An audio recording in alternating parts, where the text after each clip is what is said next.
Magandang araw sa inyong lahat. Welcome sa Sharing Experiences channel kung saan nagbabahagi ako ng experiences ko para mas mapagaan tayo sa pag-aaral ng German. Ngayon naman ang pag-uusapan natin is ano ba yung correct mindset sa pag-aaral ng German. Huwag magyabang. Pag nagyabang ka, mahihirapan kang turuan. Kahit may alam ka, hindi lahat alam mo. Hindi porket may alam ka, tama ang alam mo. Magtanong sa mga tamang tao na nakakaalam. Huwag tayong magtatanong or maniniwala sa mga kaklase natin na hindi rin alam yung sinasabi or hindi rin alam yung ginagawa.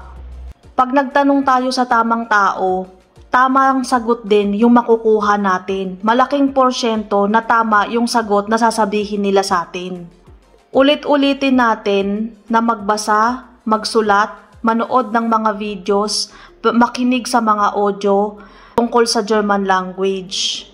Sa una mong try na magsulat, magbasa, makinig, or manood, sa unang try, hindi mo pa siya maiintindihan.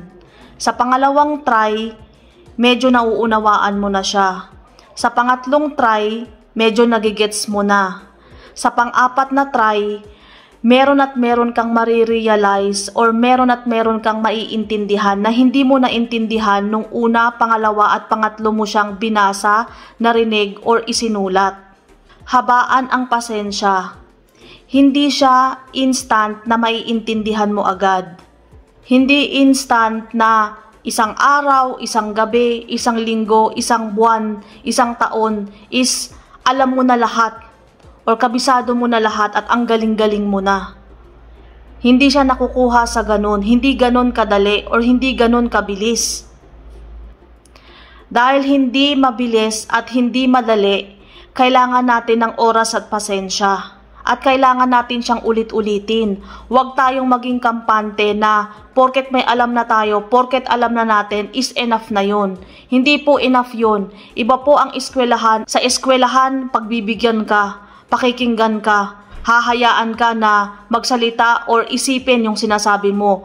Pagpunta mo sa Germany, normal conversation ng tao. Dapat kung ano yung sinabi sa'yo, makasagot ka kagad.